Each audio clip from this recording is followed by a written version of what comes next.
Despite being the shortest month in the year, February saw the most farm murders in a single month since 1990. In 46 attacks, 16 people were killed. Over the past 27 years, there have been 4,200 attacks and 1,878 people paid with their lives. What makes these incidents different from normal crime patterns is that instead of waiting until there is no one home, they seem to deliberately wait for the victims to arrive.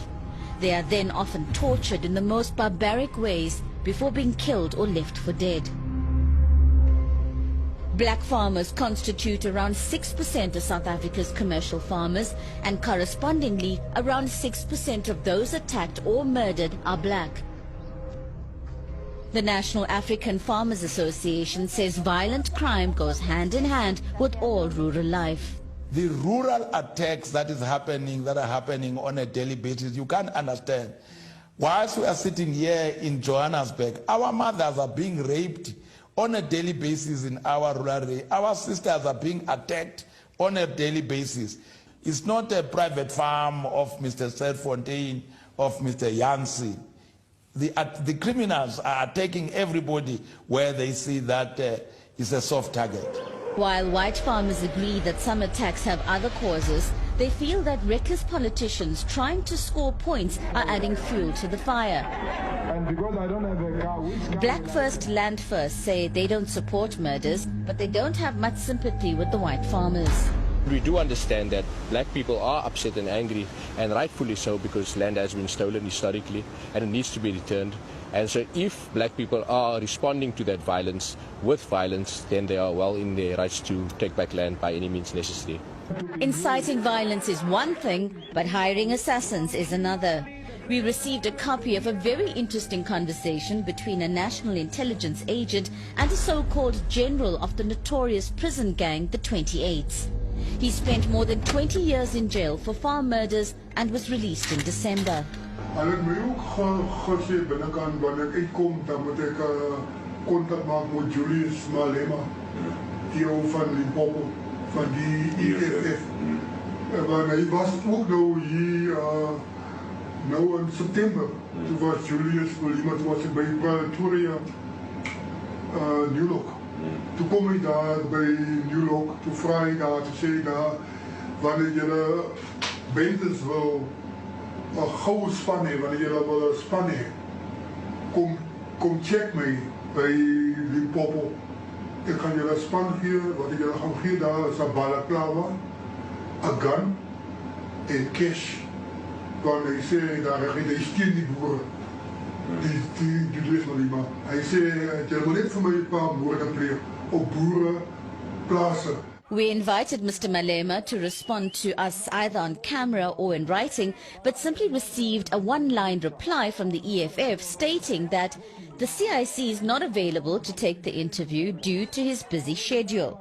This very serious accusation is still unverified, but until Julius Malema responds, it remains extremely worrying. Farnes farms in Levubu in the Soutpansberg. His neighbor was murdered recently. Hy het die ingery hier opgery op pad na sy huis toe. Waar op sy bakkie gespring het, min of meer hier. En hom met 'n mes begin steek het deur die venster wat oop was, hier in sy skouer. Hy het teruggestoot en toe hy met spoed weggetrek daar en die stuurwiel het gesluit. En tot stilstand gekom daar waar my voertuig staan. Hulle het hom daar uitgehaal uit sy voertuig uit. Hulle het hom teruggesleep, al die pad terug, so omtrent 50 meter van waar die bakkie staan. The children were still too traumatized to speak to us. They're trying to get the farm going again. One of the first farm murders in the region happened in the Bandelierkop district. Ernest Breitenbach now lives in the same house his dad lived in before him. They actually put the number plate of the bakkie at his feet and the stoplights. They tied it to his feet with electrical wire, and as well as the front flicker lights. They also tied on both sides of his head, and they actually left him like that. All the farmers in the area helped to search for his dad.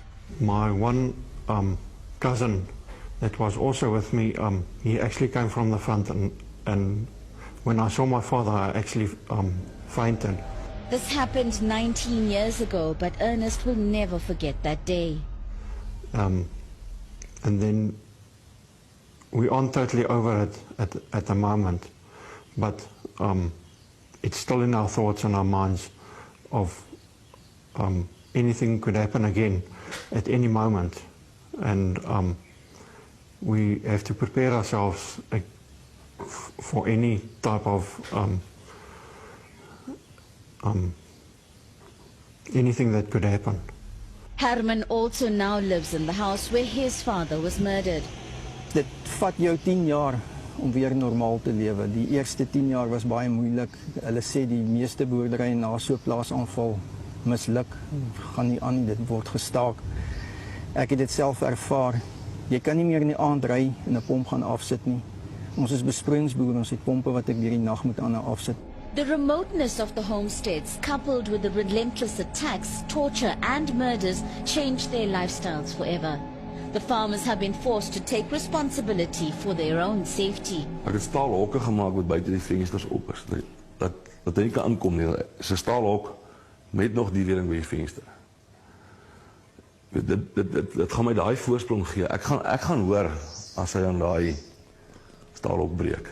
Fani is another Levubu farmer who has had to adapt.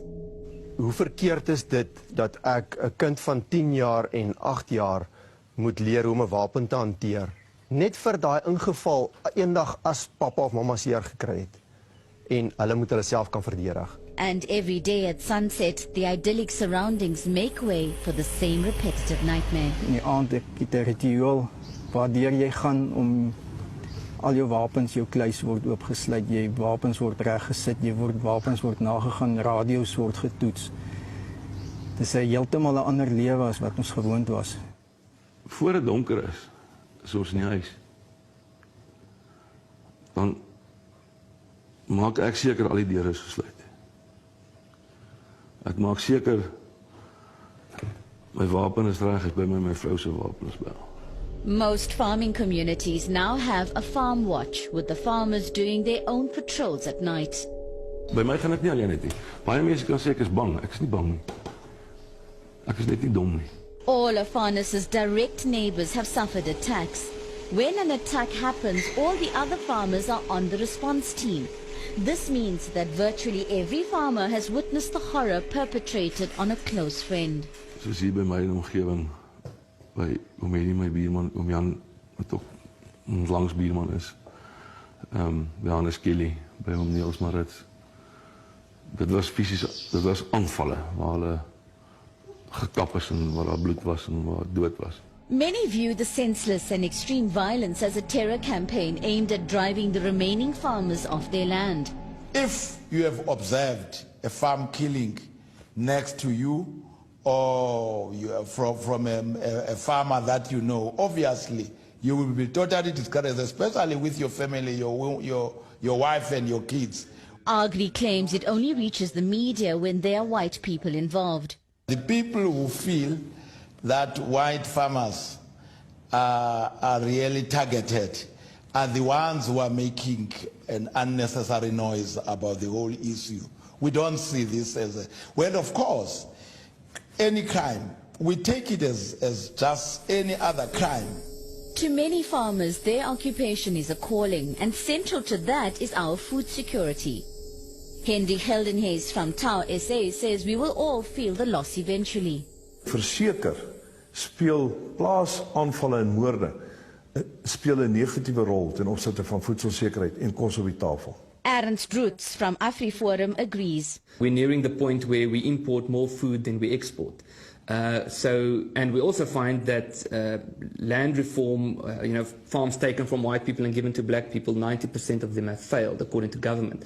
So farmers are employers and they are food creators, and they have a very crucial role to play in this economy. And if farmers are not there anymore, the problems that we have, or the debate about land reform, would really be like an ant compared to an elephant if you compare this to hunger and the mass amount of poverty and the problems that this country would have if we did not have farmers. But there's also another theory that instead of uplifting the poor, it's better to reach equality by destroying all wealth not equally owned, including food security. Black people aren't food secure. And so when people talk about food security, it's based on their own anxieties and fears that are unfairly entrenching their own wealth and not dealing with black people who are going hungry every single day.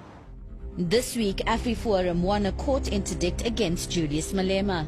We had Julius Malema and the leadership of the EFF coming out threatening that in April there's going to be this big uprising and they're going to encourage, or they actually started encouraging people to engage in illegal land grabs.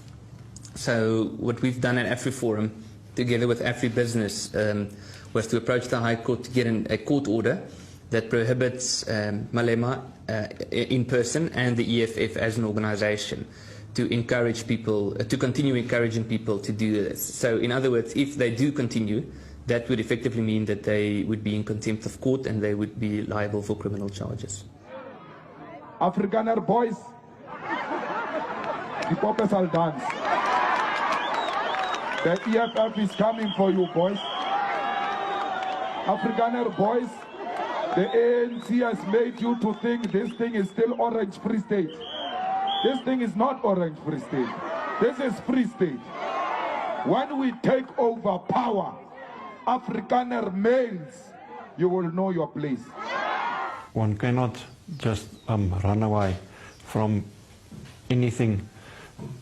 If you are born into it, that's the way it has to happen. Hier is my plaas, hier is my lewe, dit is my passie. Hoekom moet ek my passie opgee vir so iets? Ek wil nie iets anders doen nie. Ek is hier, ek boer. Dis my lewe. Dis my lewe, Liverpool is my plek.